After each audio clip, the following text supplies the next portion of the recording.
할렐루야. 데살로니가 후서 이제 오늘 마지막 부분을 읽게 됩니다. 좀 정리를 해볼까요? 이 데살로니가 교회는 신생교회입니다. 그것도 예수를 믿은 지 사실 지금 1년 조금 넘은 교회입니다. 거기에 그러니 교역자가 있겠습니까? 장로가 있겠습니까? 아니면은 거기에 소위 말해서 이 사람들을 제대로 가르치고 계도할 수 있는 사람이 있겠습니까? 없어요. 그런 상황 속에서 이제 바울이 걱정되는 것이 당연하고, 그래서 두 번의 편지를 이제 쓰게 되는 것이죠. 생각보다는 굉장히 잘 지키고 잘 믿음을 버티고 있었지만 그들 안에 이제 외부적으로 내부적으로 문제가 있었는데, 핍박과 또 박해가 심해지면서 내부적으로는 예수님의 재림이 곧 오실 거라는 이제 오해가 생기기 시작했습니다. 이러면서 또 여러 가지의 문제들이 이제 발생하게 되는데, 죽은 사람들은 어떻게 할 거냐, 그리고 살아있는 사람들조차도 어차피 예수님이 오시면 우리가 지금 이렇게 살면 뭐 하겠냐, 그냥 예수님 오시는 거 기다리면 안 되냐, 이렇게 생각하는 사람이 있었다. 여기에 대해서 이제 바울이 뭔가를 말하기고 정리하기 위해서 이 편지를 썼다. 우리가 어제까지 본 내용입니다. 오늘은 이제 직접적으로 그들 안에 있는 이런 폐해들을 지적을 하고 또 그것을 교정하기 위해서 이제 바울이 글을 써 내려가는데요.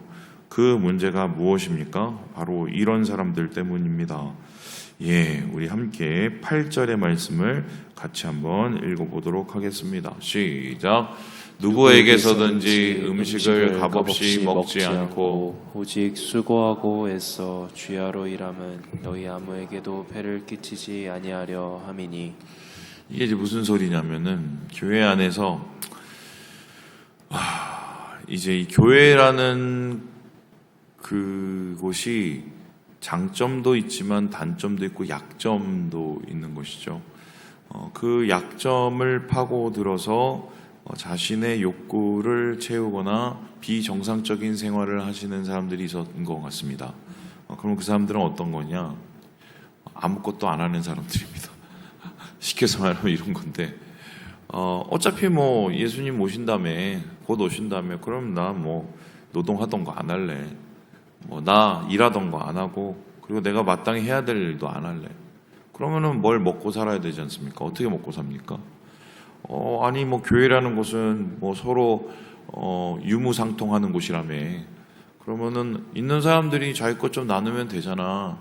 우리 어차피 돈도 없고 나 돈도 없으니까, 먹을 것도 없으니까 나 먹을 거 좀 줘, 돈 좀 줘. 여러분, 이게 세상에선 통하지 않는데 교회에서는 통할 때가 있지요.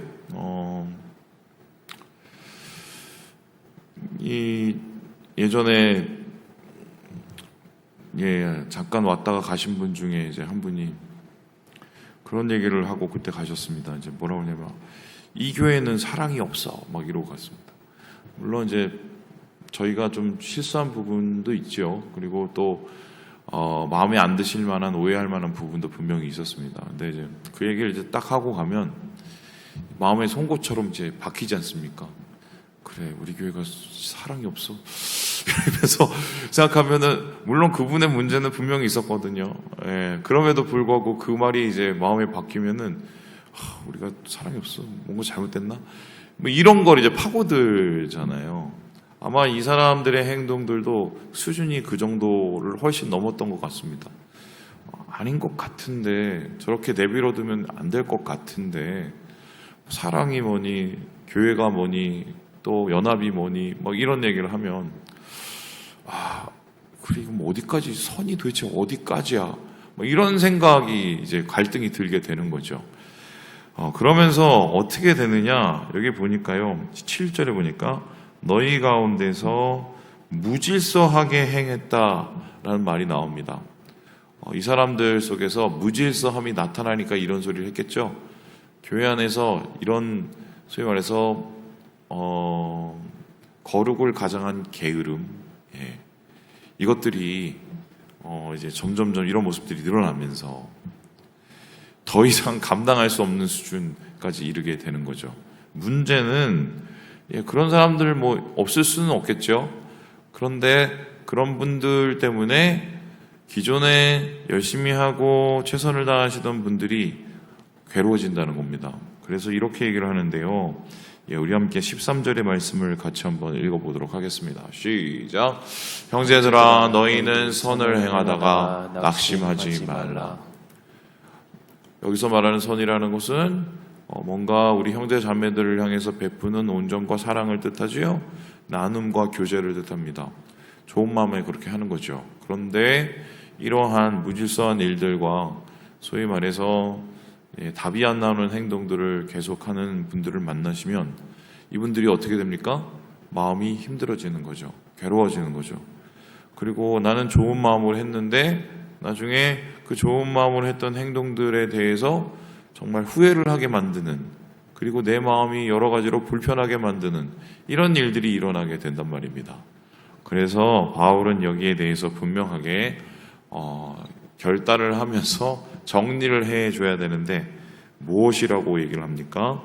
우리 함께 10절의 말씀을 같이 한번 읽어보도록 하겠습니다. 시작. 우리가 너희와 함께 있을 때에도 너희에게 명하기를 누구든지 일하기 싫어하거든 먹지도 말게 하라 하였더니. 아주 세게 얘기하죠. 일하지 않으려거든 어떻게 하라고요? 먹지도 말게 하라. 솔직히 다 일하기 싫죠. 일하기 좋으신 분이 있습니까? 제가 아는 한 분은 일을 안 하면은 뭔가 내가 쓸데없는 인간 같아서 은퇴하시고 나서도 계속 뭔가를 하시는 분인데 그런 건 중독이죠. 제가 볼 때는 일하기 싫어합니다. 누가 일하는 거 좋아하겠어요? 돈 버니까 일을 하고 또 이거 하죠. 그래 어느 정도 내가 열매가 있으니까 일을 하긴 하지만 쉬는 거 좋죠. 노는 거 좋죠. 그거 당연한 거 아닙니까?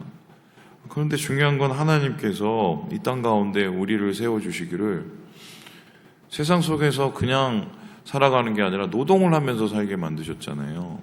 노동을 하면서 그 노동의 대가로 먹고 살게 만드시는 게 하나님의 이치란 말입니다. 근데 이걸 왜 이렇게 하나님께서 만들으셨냐? 여기에 대해서 우리가 조금 착각하고 있거나 왜곡하고 있는 것 중에 하나가 이 노동을 그 죄에 대한 하나님의 벌로서 받아들이시는 분들이 있습니다. 이게 틀린 말은 아닌 게 창세기를 보면은 아담이 이제 하와하고 죄를 짓고 나서 어떻게 합니까? 하나님께서 이제 처벌을 하시죠. 여자에게는 어떤 벌을 주셨죠? 해산의 고통. 해산을 그러면 예전에 할 수는 있었지만 고통스럽게는 안 했다는 거죠. 그죠? 그러면은 아담에게는 뭘 줬습니까? 노동을 하게 하는 거죠. 그러면 이전에는 노동을 안 했습니까? 했어요. 어떻게 했느냐? 아담은 하나님의 동산, 하나님의 세계를 가꾸고 지키고 돌보는 그런 노동을 했단 말입니다. 그런데 그때 하고 타락 이후에 하고 달라진 건 뭐냐면은 그때는 그냥 하면 다 잘 됐는데 타락 이후는 열심히 해도 조금밖에 안 되는, 소위 말해서 땅이 벌을 받는 것을 이제 경험하게 되는 것이죠. 그런데 이제 여기서 잘못 해석을 하면 어떻게 해석을 하냐면 우리가 원래 먹고 노는 건가 하나님이 만들어 놓은 세상이었는데 그놈의 아담이 그 열매 하나 잘못 받아 먹어서 이렇게 그냥 뼈 빠지게 일을 하고 살아야 되구나 이렇게 이제 생각하시는 분이 있는데요. 그거 아니에요. 원래 노동은 했어요. 단 열매가 다르죠. 그러면은 하나님께서 왜 노동을 하게 하셨을까? 그거를 한번 고민해 보는 거죠. 그리고 왜 하나님께서는 타락 이후에 땅의 수고를 통해서 이렇게 우리가 먹고 살게 만드셨을까? 이거는 이제 하와에게 한 처벌하고도 연결이 됐는데 생각을 해보면 이런 겁니다. 하와는 자식을 낳을 때 고통을 느끼면서 해산을 함으로 어떤 걸 알게 됩니까? 하나님 아버지의 마음을 알게 되죠. 하나님께서 우리 한 명 한 명을 생각하고 우리 한 명 한 명을 받아들이실 때 그렇게 한 명 한 명을 아픔을 가지고 대하지 않습니까? 하하가 그 죄를 졌을 때 하나님께서 아파하시잖아요. 하나님도 상처를 받으신 거거든요, 어떻게 보면. 이제 그거를 느끼게 하시기 위해서 교육적인 걸 주신 거고, 그리고 아담 같은 경우는 왜 하나님께서 그렇게 수고로운 노동을 더 플러스를 하셨을까? 아담이 뭐라고 그랬습니까? 너 왜 열매 먹었어? 그랬더니 아담이 하는 말이 제가 한 게 아니고요. 하나님이 보내신 저 여자가 먹으라고 해서 먹었어요. 책임을 안 지려고 그러잖아요. 그러니 하나님께서는 아담에게 책임이라는 것이 무엇인지를 가르치기 위해서 그래서 그러한 노동의 수고로움을 경험하게 하시는 거죠. 왜입니까? 자기가 저지른 죄의 대가로 땅도 저주를 받게 되잖아요. 그리고 그것을 읽으면서 자기가 했던 것에 대한 행동에 고민을 하고 거기에 대한 책임감을 통감할 거 아닙니까? 그걸 가르치시기 위해서 하나님께서 그러한 처벌을 하신 건데, 사실은 처벌임과 동시에 우리를 향한 교육과 그걸 통해서 우리를 계도하기 위한 하나님의 방법이었던 것이죠. 그러면은 이제 노동이라는 것이 무엇인가를 한번 생각을 해보면 뭐냐면, 저는 그렇게 생각을 하는데요. 단순히 먹고 사는 문제만은 아니다. 아주 쉽게 표현을 해보면 이런 건데요. 제가 예전에 백수였던 적이 있었어요. 뭐 별걸 다 해봤죠. 뭐 음악한다 하고 막 돌아다니다가 잘 안 돼갖고 시리에 빠져서 아무것도 안 하고 집에만 들어 있었던 적이 있었습니다. 뭐 짧은 기간이었지만 저희 어머니가 뒤에서 보면서 얼마나 가슴을 치시고 답답해 하셨는지 대충 생각은 되는데 그랬던 적이 있었습니다. 그때 이제 마음에 막 시리가 가득 차고 또 여러 가지로 또 이렇게 막 자괴감도 들고 막 이러니까 진짜 아무것도 하기 싫더만요. 진짜 아무것도 하기 싫더라고요. 그래서 그러한 소위 말해서 그 우울감이나 그러한 저를 이제 붙잡았던 거기서 벗어나기까지 과정이 좀 되게 생각보다 되게 힘들었어요. 그걸 기도하면서 또 기도해 주시는 분들 때문에 이렇게 벗어나게 됐는데, 흥미로운 것은 뭐냐면 지금도 그런 뭐 우울감이나 제가 살아오면서 또 막 힘들고 막 포기하고 싶고 막 이런 생각이 들 때가 있잖아요. 있거든요. 근데 요즘은 옛날처럼 그렇게 제가 백수 생활은 도저히 못 하겠더라고요. 왠지 아세요? 가족들 때문이에요. 그럼 노동을 왜 하느냐 한번 생각을 해보면 모르겠어요. 우리 남자 형제님들은 아마 그렇게 이 얘기는 알 건데, 전 노동은 남자가 노동을 하는 건 사랑이라고 생각을 해요. 우리 어머님들도 마찬가지죠. 왜 뼈 빠지게 애들 다 챙겨주고, 우리 아내한테 참 미안한 얘기지만 아내가 저희 아들이나 딸한테 하는 거 한 절반만이라도 저한테 해줬으면 좋겠어요.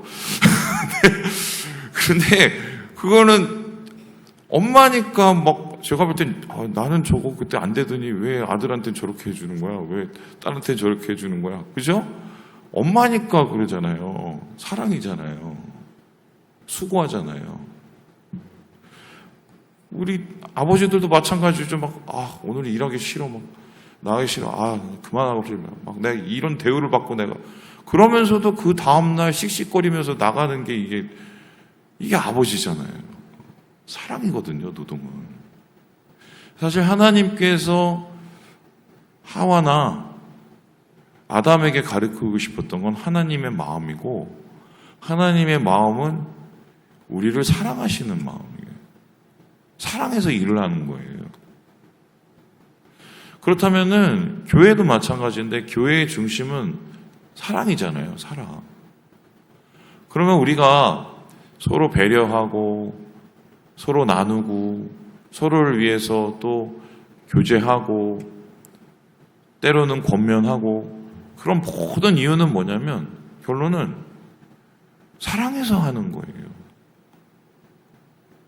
그러면 자기의 이런 일탈적인 행동들, 아우 나 일하기 싫어, 그냥 교회에서 얻어먹을래, 저 사람한테 얻어먹을래, 이건 사랑이에요? 아니잖아요. 그렇죠? 내가 이런 행동을 통해서 누군가에게 상처를 줄 수도 있는데, 근데 특별한 게 항상 이런 분들의 공통적인 게 사랑이 없어. 여긴 사랑이 없어. 그럼 지는 죄송해요. 지는 있나요? 자기는 없으면서 누구한테, 그럼 옆에 있는 사람들까지 힘들어지고. 그래서 바울이 좀 화가 난 것 같아요. 그래서 뭐라고 그러냐, 이렇게 얘기를 하는데, 우리 함께 14절의 말씀을 같이 한번 읽어보도록 하겠습니다. 시작. 누가 이 편지에 한 우리 말을 순종하지 아니하거든 그 사람을 지목하여 사귀지 말고 그로 하여금 부끄럽게 하라. 어떻게 하라고요? 부끄럽게 만들래요? 부끄럽게 어떻게 만듭니까? 일단은 좀 격리, 그리고 그 행동에 대해서 돌아볼 수 있게. 그런데 여기서 또 끝나는 게 아니라 남처럼 생각하면 또 안 돼요. 15절을 보니까 뭐와 같이 생각하지 말래요? 원수와 같이 생각하지. 그리고요, 형제같이 고면해 주래. 야, 이거 진짜 힘든 거예요. 힘든 거. 이게 될까요? 근데 저는 이거 하는 거 봤습니다. 어디서 봤냐면 예수원에서 봤어요. 예수원 아시는지 모르겠지만 저 태백에 대천덕 신부님이 성공회 목사님이시죠. 사모님하고 같이 올라가고 만든 일종의 수도원, 이제 기도원 같은 데인데, 예전에 청년들이 거기 이제 많이 갔어요. 대신부님이 되게 성령 충만하신 분이었거든요. 지금은 이제 자꾸 하셨지만. 그때 제가 이제 예수원에서 좀 있었던 시간이 있었어요. 그때 제 안에 있는 문제를 이렇게 해결하고자 이렇게 갔었었는데, 근데 제가 그때 신기한 장면을 봤는데, 거기는 진짜 밥이 되게 단촐합니다. 밥 한 그릇, 그 다음에 국 하나, 반찬 하나, 딱 이렇게 먹어요. 진짜 그렇게만 먹습니다. 그거를 심지어는 그 대천덕 신부님이 영국 분이시거든요. 그리고 사모님도 영국 분이시거든요. 그걸 이렇게 먹어요. 아주 진짜. 그리고 노동하시고 뭐 이러는데, 밥을 먹을 때 따로 먹으시는 분이 있더라고, 한 분이. 그리고 평소에도 이렇게 말을 안 걸어요. 그냥 왕따야, 왕따. 그래서 저분은 도대체 왜 저러신가 제가 궁금했어요. 네. 그래서 나중에 물어볼까 말까 하다가 제가 도저히 참을 수가 없어갖고 물어봤어요. 저분은 왜 저러세요? 그랬더니 죄를 져서 근신의 시간을 줬다는 거예요. 근신의 시간을. 그러면서 진짜 침묵, 그분하고 대화를 안 해. 그래서 이거 너무 심한 거 아니야? 내가 그래서 지켜봤어요. 이게 저거 너무 심한 거 아니야? 성경에 나온 대로 한다고 한 거예요. 그런데 그게 전부가 아니더만요. 그렇게 단순히 너는 죄 졌으니까 너는 혼자 지내, 당분간 너는 벌이야, 넌 격리야, 밥도 따로 먹어, 그리고 너 저희 가서 혼자 지내, 이러는 게 아니더만요. 그리고 나서 이 같이 지내시는 그 수도사들이죠. 그분들이, 수도생들이 계속 그 사람을 위해서 기도를 해주고, 필요한 것을 굳이 얘기하지 않아도 때가 되면 갖다 주고. 그래서 제가 그때 요런 게 있으니까 이 사람이 버티는구나. 그리고 저 시간을 통해서 저 사람이 뭔가 고마워하고 고마워한 만큼 부끄럽겠구나. 그런 생각을 그때 했던 적이 있습니다. 우리 교회도 그렇게 하면 좋은데, 제가 해봤는데 안 돼요. 교회는 좀 특수한 곳이라 그건 좀 힘들어요. 공동체 생활은 괜찮은데, 중요한 것은 뭐냐면 그 사람을 탓하는 게 아니라 고치려는 거예요. 그렇죠? 그럼 고치고 탓하는 것의 차이는 뭐냐? 우리의 마음에 사랑하는 마음이 있냐 없냐, 그 차이죠, 결국. 말씀을 마칩니다. 우리 사랑하는 여러분, 오늘을 열심히 사는 것이, 그것이 하나님이 주신 하루의 의미입니다. 사랑함으로 일하시고, 사랑함으로 헌신하시고, 또 사랑함으로 우리 형제 자매들을 도우시고 함께 하시는 우리 주의 공동체 되시기를 주님의 이름으로 축원합니다.